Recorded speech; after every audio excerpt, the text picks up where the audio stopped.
that communication is not one dimensional. It's not just about presentation. It's the way you're talking to your girlfriend, right? It's every area of your life. When I actually learned how to communicate properly with people in sales, it started to change in all different aspects of my life. Don't be afraid to try new things. We've all had that prospecting call where we're like, whoa, this conversation is really weird. Like, where's it going with this? Yeah. So that's one piece. So it helps us deal with uncertainty. The second reason is if we can make sense out of nonsense, we can make sense out of anything. Yo, what's up, guys? Welcome to the Strength Connection podcast. I'm your host, Michael Krakowski. Thanks for joining me today. All right, so in this episode, I'm joined by Brenden Kumarasamy. He's a communications coach and the creator of the popular YouTube channel MasterTalk. So becoming a strong and skilled speaker is something that helps everyone, and I love diving into the topic of speaking. So I asked Brenden to come on and share his story and his insights into becoming a world-class presenter and speaker. So from actually competing in presentation cases to coaching for fun, he eventually created MasterTalk, and he started helping people around the world find their voice and become excellent speakers. So I believe communication is a strength we don't necessarily think of as a skill to develop, but it's one of the greatest strengths that we can. And just like training, there's specific exercises that you can do to become a skilled presenter. And Brenden gives some amazing practical guides for it here. All right, so with that, we'll get right to it. If you like this episode, please show the podcast some love, rate and review it wherever you're listening, and don't forget to subscribe. Catch all new episodes that are dropped every week. All right, thanks so much, guys. Now let's get on with the show. What's up, everybody? Welcome back to the podcast. Brenden, what's up, man? How are you today? Very good, Michael. How about you, man? Good. It's really great to meet you. I appreciate you taking the time. It's been back and forth a couple ways, so I'm glad we got a chance to do this, man. There you go. You made it work. Absolutely. Yeah. So communication, that is our topic today. I've really loved following your work with MasterTalk.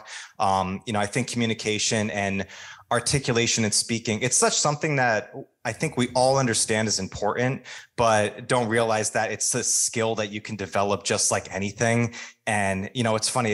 I think everybody has that story of knowing somebody who really spoke to them from something that they heard or a story that they heard, and just the way that the person articulated it really just hit them. But on the flip side too, I think everybody knows that person, or maybe you are that person that knows a lot about what you do, the content of what you have, but it doesn't seem like it carries the way that you want it to in speaking. And I know you've put a lot of effort into that with all your work. So I'm excited to have a fun chat with you.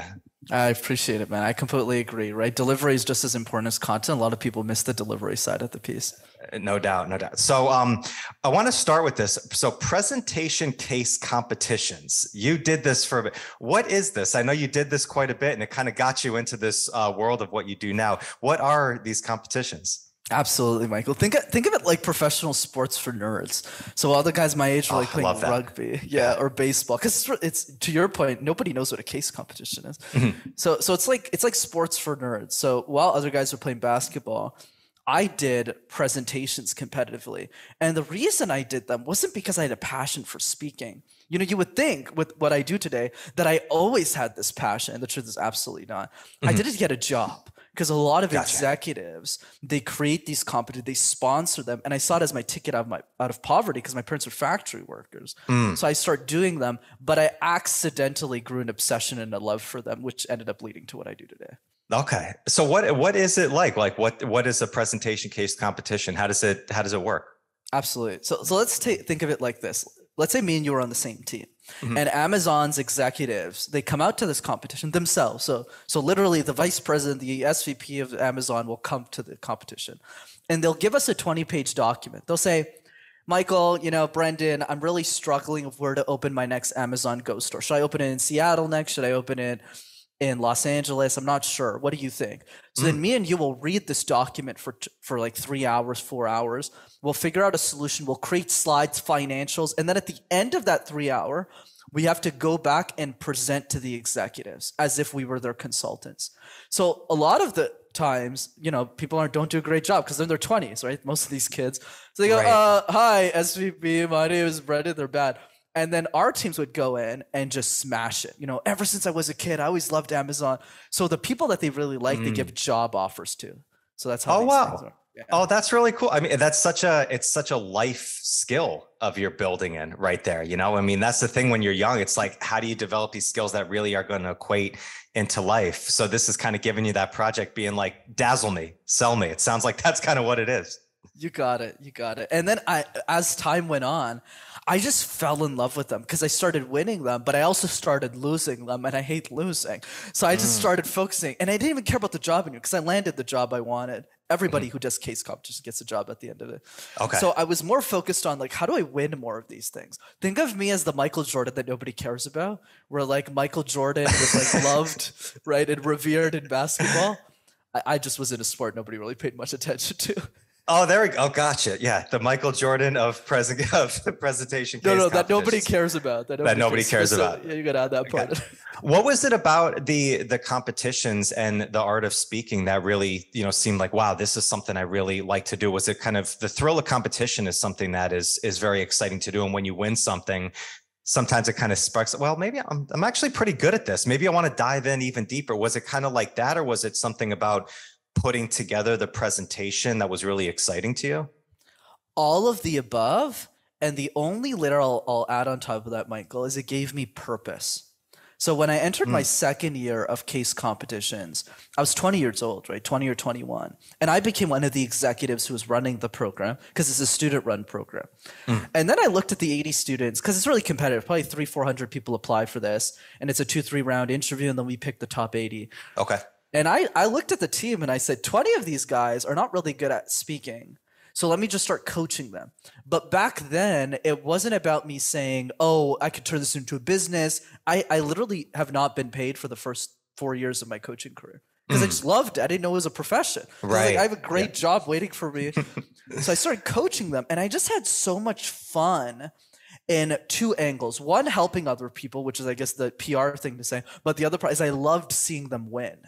I loved like working with them, and then they would go out there and just obliterate the other teams. Yeah. I loved that look on their face, on the judge's face, where they would watch teams all day, and then the team that we had coached in our school would go up, and they would just look at the team and go, oh my God, like, how is this kid 20 years old? Yeah. So that face I lived and died by. It was amazing. It's funny. It's hard to comprehend or to teach somebody that feeling in there. Like I've done the same. I've won different events, different competitions, but when it got into coaching and you see your clients or your students' success from it, it's a different type of feeling, from there. That's why I could totally understand how that love of coaching gets. So, I mean, a lot of people, they go into coaching, most don't get into it because they think they're going to be the next billionaire. It's not one of those industries that is like that you can scale that easily on it. It's mostly because it's that feeling that you get, that enjoyment of working with other people. So this was kind of like, all right, you saw there was a need with these people, and you just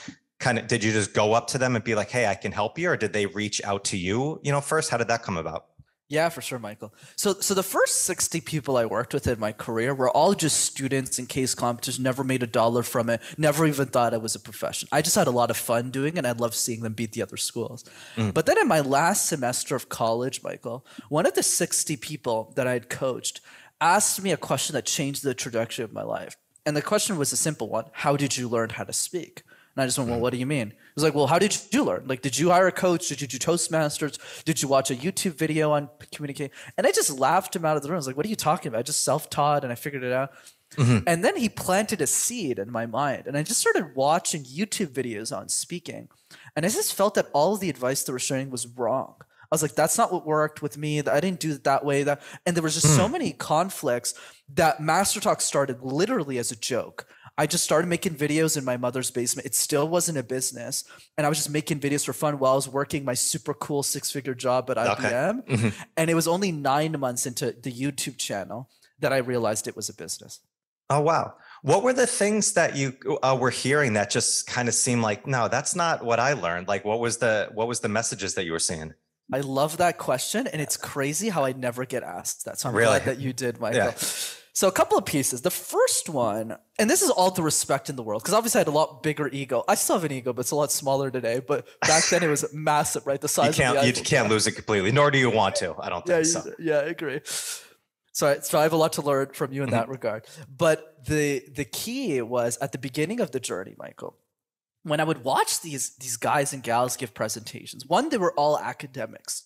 So they weren't running a business where they were held accountable to the results they were delivering clients. Because a lot of PhDs in comms, they're faculty professors, right? So they just work, they have a PhD in comms, they're given a very stable job with a very stable salary, and they give exams. So it's not like I coach you and if I don't get the result, I get fired. So because of that, a lot of the advice they were sharing and still are sharing to this day is very theoretical in nature. This is where the fear of communication, this is glossophobia, this is how to present, this is this very complicated framework on how to speak. 2, the advice is super general. Be yourself, picture yourself in your underwear, do this, do that. And I was like, okay. Right. And the third one, which really annoyed me, is if you're a communication expert, you should be sounding really excited as you're delivering the message. But a lot of the videos is like, hi guys, so today we're going to talk about communication. And I got so mad that I was like, I could do way better than this in my mom's basement. And then I brought, so think of me as I brought a lot of simplicity and practicality to the industry so that a 5-year-old could understand what I'm saying. Right. Yeah. It's always interesting. The be yourself, like skill tactic, right? To teach from someone. Like I understand where the person's coming from, but it's kind of like I teach intuitive training with people. I say like, in order to get there, like you need to build the initial skills first. You need to have discipline down. Like if you just trust your intuition without any competence at all, like you're going to go in any different direction. Like that's the stupidest possible thing. It's kind of the same thing with, just be yourself. It's like, well, I don't know what myself is public speaking. It's kind of like all of a sudden you're like, okay, I'm at a loss. Absolutely, Michael. And one other bonus to your point that I forgot to mention was a lot of communication is fear-based, right? So a lot of it is, hey, to be yourself is very vague advice to your point. Then the other piece is the fear of communication exists. It's going to kill you. It's, Jerry Seinfeld says, I'd rather be in the casket than give the eulogy. Right. Like it's all of these cultural norms that don't make sense to me. Whereas for me, it's about saying, wait. How would your life change if you were an exceptional communicator? Like, let's dream about our speaking, and we just don't do it with the skill set. That's interesting. It's oftentimes we think like, oh, I have a big presentation or I want to start an online program, so I need to learn how to speak, not recognizing how this could impact everything in your life. I remember when I was an early manager and I really had no experience in sales. Like I just kind of had the beginner's luck stuff, which in reality, I was just talking to people. And that was one of the arts, just having a good conversation. Then I started thinking of it like a job and then I sucked. Then realized when I actually learned how to communicate properly with people in sales, it started to change in all different aspects of my life. My relationship with my girlfriend was different, like the way that we communicated, the way that I was talking with friends and I was just carrying myself. All those things come in so much. And it all starts from just how you communicate, what you're trying to say. Absolutely, Michael. I love that. Yeah, and what you touched upon, which is so key, is the idea that communication is not one-dimensional. It's not just about presentation. It's the way you're talking to your girlfriend, right? It's every area of your life. That's why I call communication the accelerant of dreams. It doesn't matter what you want in your life. Communication is an accelerant to make you a better boyfriend, a better husband, a better father, a better friend to the people in our life. Or, sister, you get the idea, same analogy. Yep. On the other side of the equation. And that's what inspires us to actually go, yeah, I actually want to learn from Michael and Brenden today and actually practice this tomorrow. Right. Yeah. So your first early days with these 60 people, so you're working with these people and now you're coaching them. What was your process like of working with those people initially? Did you have a structure that you worked with, or you did kind of see what they were doing and then kind of course correct it? How did that process first start getting implemented? Right, Michael. So I think a reason why I brought a lot of fresh ideas to the industry wasn't because I think I'm smart or anything. It's because I made a ton of mistakes because of the naivete I had as a coach. So the first 50, 60 people, remember, I wasn't being paid to do this. I never even thought of it as a profession. I just looked at the other exec team and I said, well, I'm the only person who's putting my hand up to help these people. So, and I want them to win for my own ego. So let's just figure this out. So essentially what would happen is I took a very mad scientist-like approach to communication. So I would teach them something, but these kids are really smart too, right? This is the top 1% of our faculty. So they're my friends. So they would come back and say, well, this doesn't really work, Brenden. Like, it's like, I tried this, but I don't think that's how you remove filler words. Sure. so I just tried a bunch of different ingredients like a chef does. And then eventually through the years of kind of trial and error, I started getting clients not clients, but students back then, just super consistent results. And then from that framework, that's when I opened my eyes to what everyone else is doing. I was like, oh, that's not in alignment with what I'm doing. So there must be a gap here. And that's what led to, now I have a very clean process, obviously, but at the beginning it wasn't clean at all. Right. Do you remember kind of what the early struggles were of those people, like where they were fumbling? Was it more of like a competence of what it was, or was it more of the confidence, the presentation, the pace of it? Like, what were the main struggles from those people who seemed like they needed your help? For sure. So, which is by the way very different than the people I work with today. But back then, with the challenge for them is all of them were really, really top end. Like they are really really brilliant. And my clients, they're brilliant too, but you know what I mean. Like they know everything, and they have a very strong why. Because for them, that's what's missing from a lot of the people I work with today and I help them develop that, is they want to get better, but they don't know why. Like, why is this important for me to become a better communicator? Whereas back then, they all had a clear why, which is I want to win this bloody competition. I want to do well. But the challenge for them, to your point, is they had all the right ideas to present back to the board or the executives who were judging the competition, but they were really bad at delivering it. And how it works in case competitions, Michael, is you have let's say 10 to 12 different schools competing. And I would say that 5 out of the 12 teams on average probably has the right solution. So what's the difference between first place and fifth place? The difference is generally, and that's what I would tell them all the time, it's generally not the solution. It's a combination of both the solution and how you deliver it in a way where the judges feel like they paid you $1 million to deliver that solution. Okay. That's interesting. It's like all of them had the right solution. And it's so easy to think like, oh, well, you want to buy this product because it's going to get you to XYZ. Like that's a very features and benefits type conversation. So was it the emotion that they weren't delivering in it? Like, or was it the wording that they were using? How did you kind of help them change?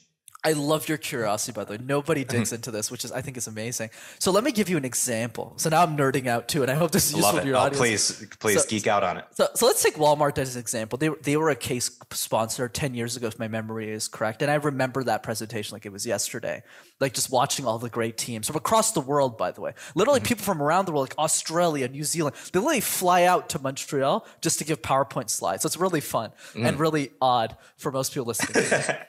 So what team would come up to the guy who's running Walmart Canada? Not like a cashier there. Literally the guy who's running the entire business for the Canadian market is sitting there on that panel. So the first team would come up and go, hi, Michael. My name is Brenden, and this is my colleagues, and today we're going to talk about Walmart's future. And the judge is still impressed. Like, wow, this kid's like 20 years old. He's still presenting so well. I'll probably still give him a job. But he might not get first place though. But then the next team comes up. They stand up like clean suits. They shake everyone's hand really professionally. They get up and it starts like this. Ever since I was a kid, I always loved going to Walmart because Walmart is the only place in the world where you can get your groceries and my favorite video games. And everybody on this board today, you've revolutionized the way that Walmart not just thinks about retail, but the future of e-commerce. And that's why we're excited today to help you discover that future for the Gen Z community. Hi, my name is Brenden Kumarasamy. These are my colleagues, blah, blah, blah. And when you present like that, the exec is looking at you and going, wow, now I feel embarrassed. Like she's presenting better than the people who work at the company.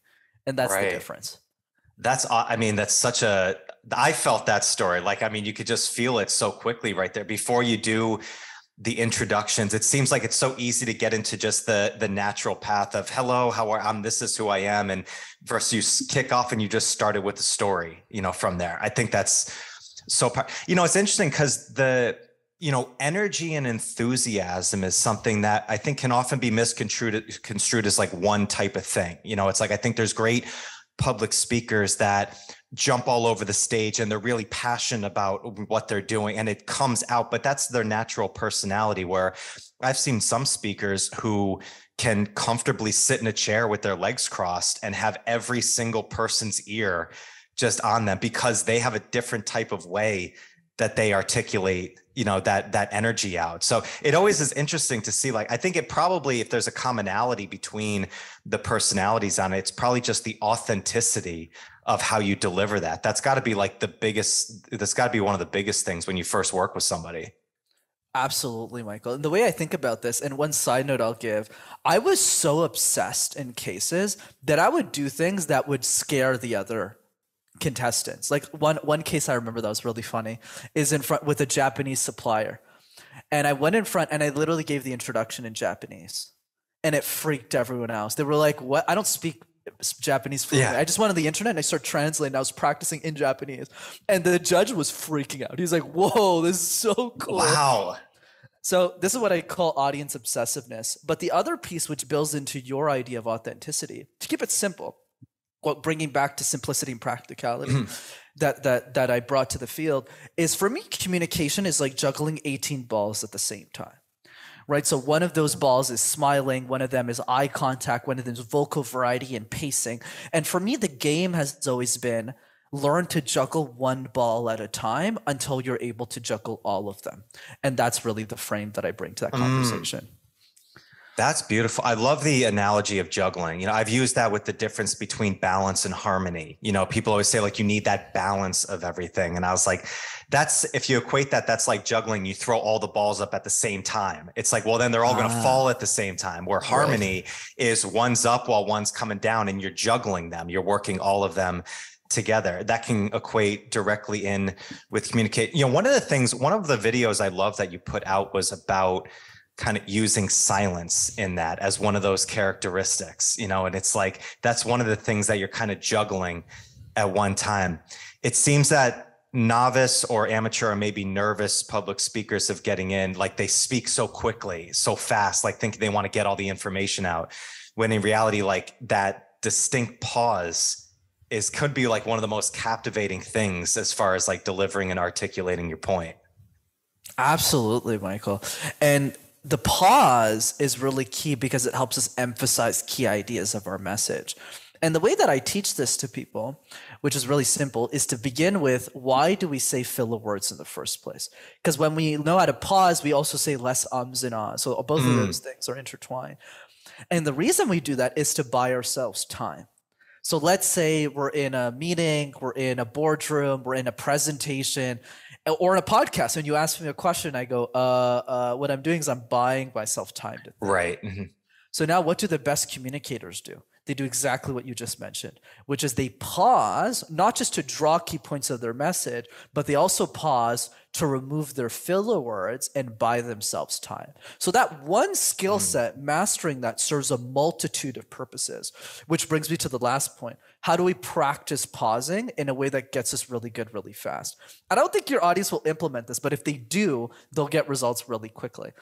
And the exercise that you can do with your girlfriend, though I have a feeling you already do this, is called the endless gaze. So what you do is you sit down with somebody that you really love in your life.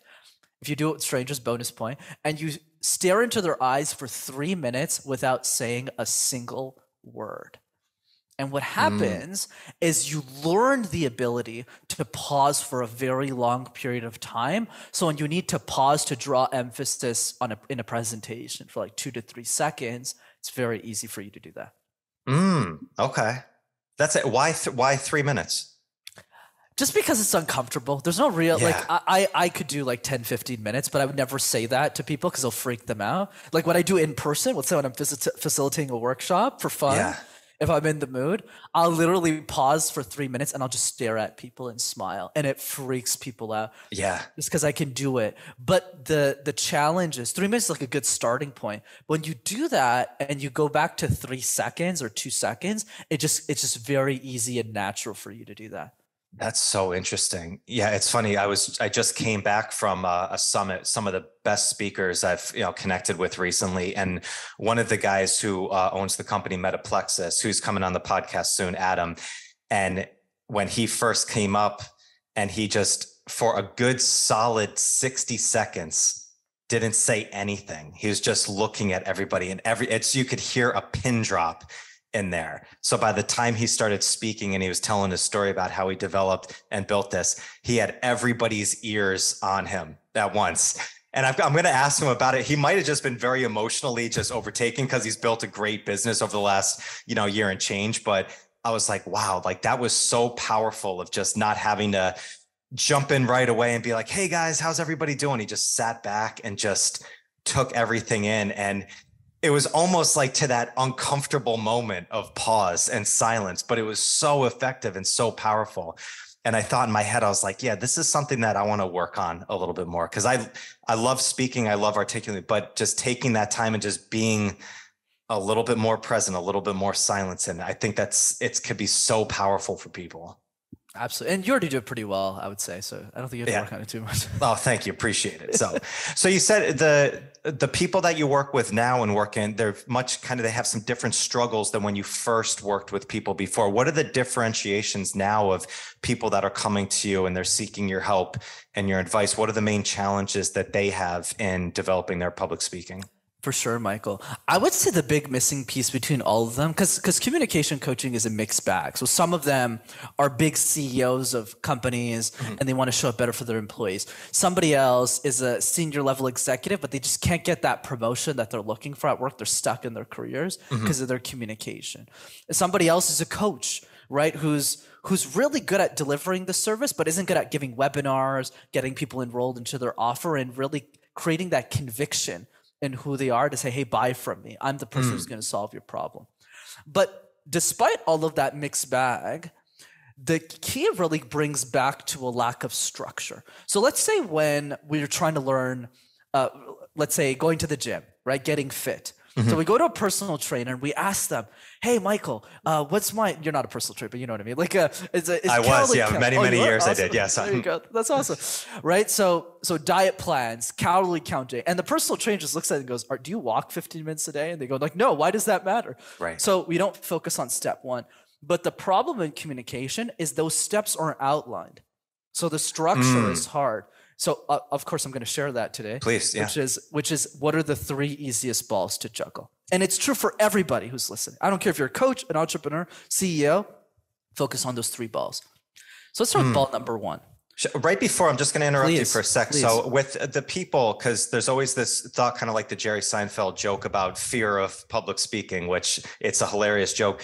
But I'm always curious, like, do they think that they're afraid of public speaking, but it's more mass that they just don't have a structure or competence behind it? Or is it something deeper than that? I'm sure there's some people that the fear is real of stepping in front, and, we all have our own insecurities or challenges that deal with, but is it more a lack of because you said most people, like, they know their product, they are competent in what they do, but the communication of it is different. Where does this initial fear or people's fear come from, do you feel? Absolutely, Michael. Great follow there. And don't be shy to do that more. That's totally fine. So there's two theories I have on this. So let me give you both theories. The first one is around the education system. Where do we learn how to speak? The answer is really simple, regardless of where we live in the world, whether we're based in the States, Canada, UK, India, doesn't really matter. The answer is the same, which is high school, middle school, elementary school, in a formal way. But all of those presentations, Michael, have 3 fundamental challenges to them. The first one is they're all mandatory. Nobody wakes up in the morning and says, hey, Michael, you want to get breakfast and present all day? Nobody says that. Right. So that's number 1.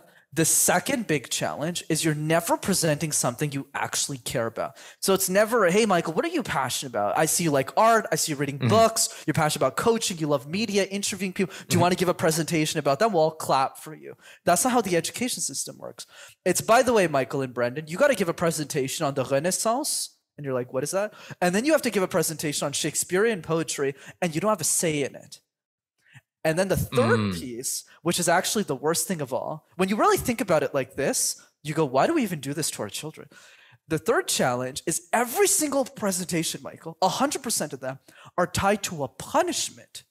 So if you don't do a great job, not only do you don't get a pat on the back, you get a slap in the face. You lose 20% of your grade and you get humiliated in front of your classroom. And this gets repeated in French, in English, in Spanish, in science, in music, over and over again until we're conditioned to believe that communication is a chore and nobody wants to get better at doing the dishes.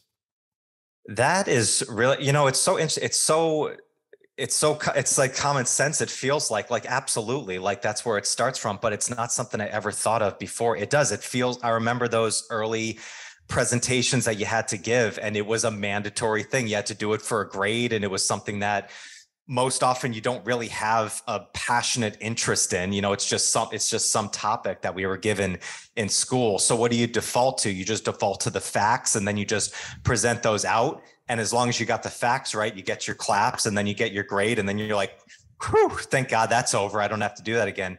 And then the whole aspect of communication falls in with the experience of having to do something you really didn't want to do in the first place. Absolutely, Michael. And then you nailed it. And then the other piece, which is the second theory, which goes back around, hey, where does the fear come from? Why is it there? Let's bring it back to common sense, which is everything that we've accomplished in our life, whether it's asking somebody out on a date, getting a job interview, doing my first podcast guest, posting a video on social media, getting married, having children, everything. Did we do it with zero fear? Of course not. Right? We did it scared. Why is that? Because the motivation behind having a girlfriend, behind having that job, behind making money is significantly greater, getting an education, than the fear that is associated with. Why don't we just apply the same rationale that got us to where we are today, successful individuals? Because if you're listening to a podcast, in my definition, you're successful because you're listening to long form. You're working on yourself. So why aren't we applying that to speaking? So for me, the crux of the game here is our motivation just isn't strong enough because we were never taught to build motivation for communication. To go, wait a second, Michael, if you had a 10th of the communication skills you have today, because your communication skills are great, but if you had a 10th of that, you would impact 10 times less lives.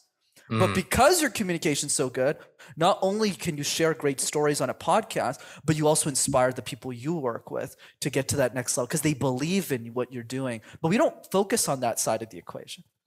That's so interesting on there. Yeah, because I'm thinking it's like you can be so passionate about different topics, but if all your experiences is based on like those early things that you did in school when you weren't interested, then you tie that right in with communicating about it. And then there's an apprehension behind it afterwards. So that's so interesting. Oh, I could totally see that. I mean, everything comes from those experiences, from there, even if you're so competent and you're so passionate about what you're doing right now.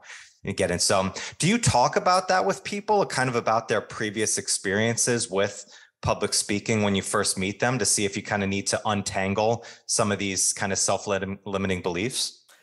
Sometimes. It's a great question. But most of the time what I do, which is different than, let's say, a life coach or a therapist, we'll go deeper on this. There's some part of that I do when they're really good. But the first step is to treat it exactly as if somebody was going to the gym with a personal trainer the first time, which is, yes, let's talk about the goals. Yes, let's focus on what your vision is, but let's focus on the reps.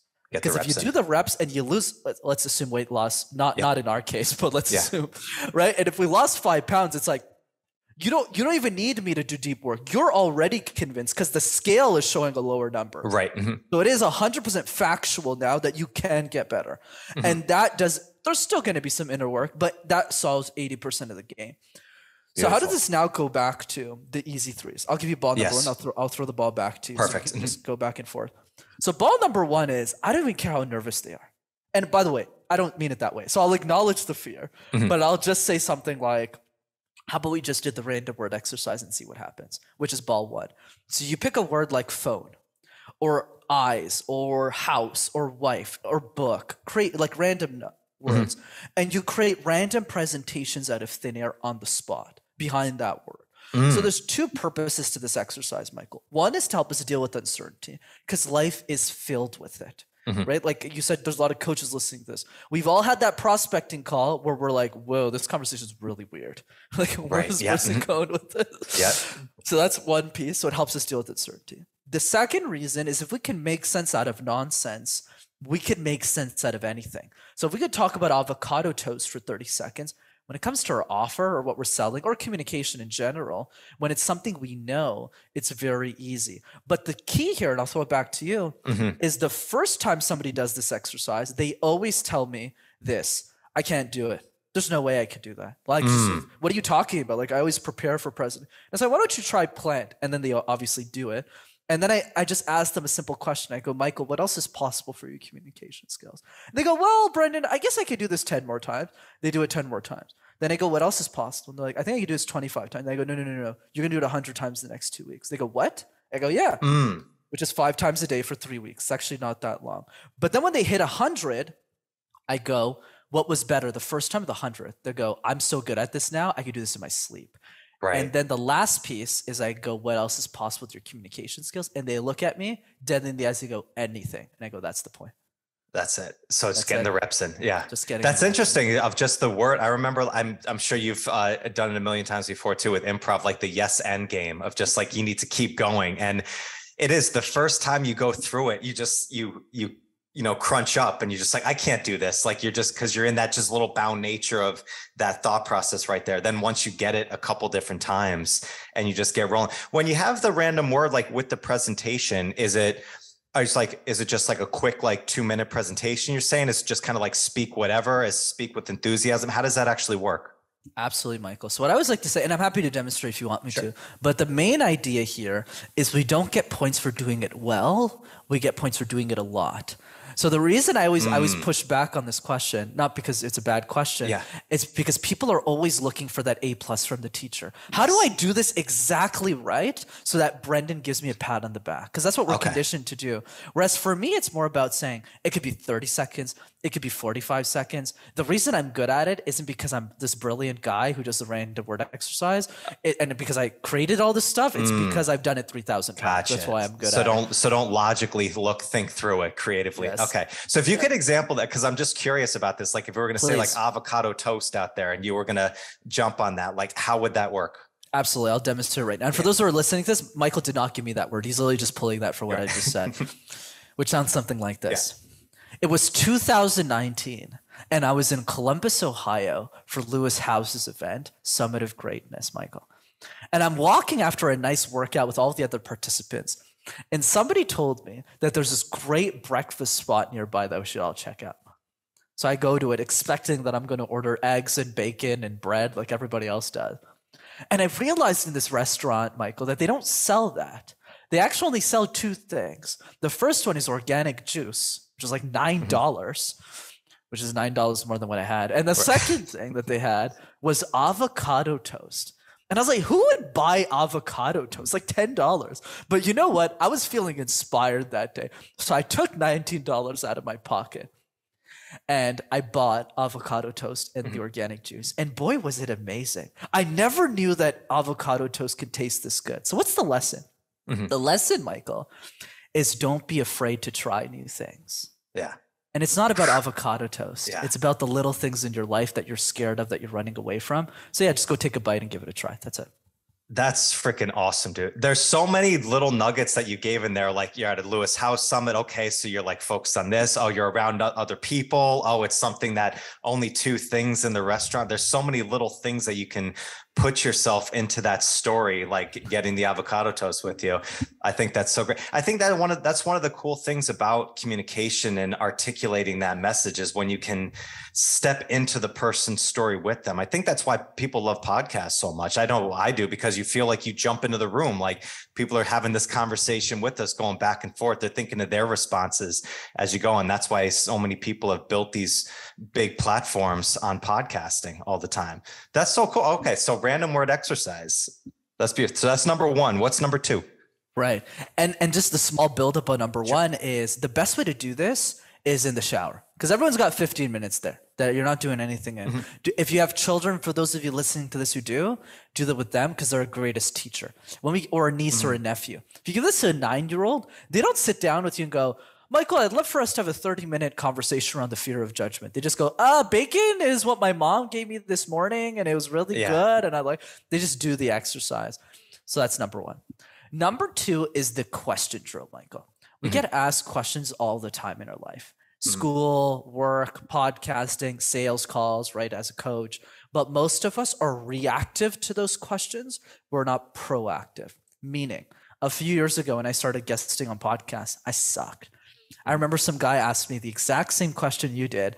Where does the fear of communication come from? And my answer was not as good as it is today. It was, dude, I have no idea. London, New York City. Like, I don't know where the fear comes geographically hit that spot. Yeah. Yeah. I was like, I don't know, Dubai. So I obviously didn't know the answer to that question because I was just getting started. So what I did instead, Michael, is every single day for 5 minutes, just for 5 minutes, I answered one question that I thought the world would ask me about my products, my services, my expertise, or my offer for the coaches listening to this. But if you do this every day for 5 minutes, once again, it's not about being perfect, but if you do this for a year, you'll have answered 365 questions about your business, your life. You'll be bulletproof. That's great. And I can just think how many people don't do that exercise. It's like we want to get better at communication. So you think, oh, just go on and just talk to people or just have more conversations. Like you can actually practice these things early on. I remember when me and former partners, we were building a new online business a couple of years ago with the pandemic. And the person we worked with, they said, okay, we were in kettlebell training. They're like, all right, how many different questions could you possibly ask about kettlebell training? And we just ran out with just a list of them. And all of a sudden it's like, okay, how do you answer this question in like 60 seconds or less? And it challenged us to really get very economical with our words and our product. And the same thing, the first couple, I'm like, it took a million takes to do. I'm like, oh, this sucks. We freaking blow. Till finally, after we got like 40 or 50 in, it's like, okay, we could just get right through them from there. Everything, if you put the reps in, right? I mean, you're going to get better at it. You're going to find a groove and a pattern of it. So anybody listening to this, if you want to get better at communication, I think that's one of the big things that you can take from anything. Just get the reps in, just put the exercise. Like you said, 5 minutes a day, answer one question about your business. In 1 year, you're going to answer 365 questions about your business and be really precise with those answers. That's freaking awesome. Absolutely. And the buildup that you actually indirectly told us as a great example of how to do this is you didn't do it alone. You did it with your partners. You made it fun. So there's ways of making this interesting where you could just get your top 10 clients. This is what I like to do. Get my top 10 people. The people already love me. The people already love us. And I just go, drill me. Like, what are 20 questions you got for me on communication? And they would just like write a bunch of questions just to get me. They'd be like, what about this? What about this? But they're all on my side. So what would happen is I would drill through these 200. So when I'd go to new clients that weren't entirely sold on me just yet, because we just started working together, when they would ask me, let's how he deals with this really complicated question. And I'm able to maneuver it really well. They go, oh, okay, I trust this guy. I know what he's doing now. So to your point, there's a way for us to not just do it, but do it in a way that's easy. We don't even have to come up with the questions. We can get our clients to just do that for us. They'll do the legwork because they love us, right? So there you go. Awesome. All right. So we've got the random word exercise. Now we've got the question in here. So we got 2 down. What's the third one of the daily practice so we can do? It's so simple, Michael. Nobody does it. All you have to do is make a list of 3 to 5 people that you really love in your life. It could be a friend, a family member, a significant other, a client that's been working with you for a long time, an employee. And just ask yourself a simple question. When was the last time you sent any of these people a 20-second video message to say, hey, I'm thinking about you. I love and appreciate everything that you do. And I'm super grateful to have you in my life. Nobody receives video messages. And one thing I do to take this to the extreme is I have a CRM of my top, like, let's say 300 friends who really support me, who really pour into me. And it tells me every day whose birthday it is. So I put a stupid birthday hat on and I open my phone. I go, guess whose birthday it is? It's yours. And they love it. And what's great about this is, one, you don't have to post on social media because people are scared. I'm not even telling people to post on. That's ball 7. I'm just saying we have an opportunity to make ourselves better at communication, but B, more importantly, impact the lives of 1,000 other people for the cost of $0.00. So I'd encourage people to take that opportunity.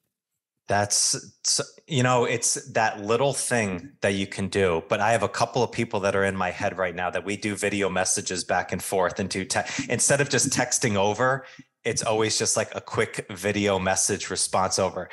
And every time that pops up, I get so excited by that message back on there no disrespect to anybody else of texting, but I see texts come in all the time and it's like, okay, I'll get to that later. I see those video messages come up and I'm like, I'm going to listen to this as quick as possible. You get so excited from that. That's so beautiful.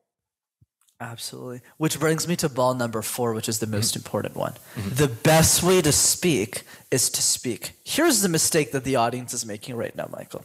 They're writing down the tips and they're going, wow, Michael really brought somebody who knows their stuff with communicate. Random word exercise, question drill, video message. But the problem, my friend, is they don't do the exercises. So the most important thing to do today is, are we booking 15 minutes in our calendar every single day to do all 3 of these exercises? Because the random word exercise takes 5 minutes to do 5 times. If you do it for a year, you'll have done it like over 1,000 times. The question drill, 1 question a day for 5 minutes. That's it. Get your clients, audience, give you a bunch of questions. You don't have to think about them. And you don't even have to communicate them to other people. You could write them out. You could use like a voice recorder and just send it to yourself. And the third one is just a video message. There's only one rule, by the way. We forgot to mention the videos. You're not allowed to retake the video. That's the only rule. So when what you create is what you have to send. That's it. You do that for 30 days, your life will change for sure. That's, I love that so much. So it is. I mean, I love the practicality of it, and it is, but just I'm so happy that you remember that rule on there of just, you can't redo the message again. You just have to do it one time for that. That's why I love live videos. When I got better at speaking more is when I started doing more Facebook live videos with my groups on air. It's just like, because all of a sudden it's like, okay, I'm live. I have to speak on it right here. I can't just stop and delete and do it again and trying to get everything absolutely perfect. And I think that seems like it's one of the misconstrued messages about speaking is everybody thinks that it needs to be so perfect. You know, it's like you see things in Instagram and social media and it has like the perfect lighting, the perfect message, even though it's been edited like crazy. Where in reality, speaking is all messy. It's the silences, it's the breaks, it's the screw ups. You know, it's funny, like Chris Rock's new stand-up special that he just did, he messed up the last joke that he did when he was talking. And it was so perfect because he said, yeah, I fucked up the joke. It's like, all right, well, I got back in and he just got right back into it, but he acknowledged it. It's like, it wasn't perfect in there. And it actually made the whole presentation of it even better that he did kind of screw up one of the punchlines on it. So I think that's one of the big things I know that I've taken so much from communication. It needs to be all of the authenticity, which means it's not perfect all the time, but perfect practice here, 15 minutes a day, and you could start making these really big gains. Absolutely, right? And I love the Chris Rock analogy. That's really the idea, is if we just take action on this, don't worry about the fear, because the fear is going to be there, but let's attach it to some motivation.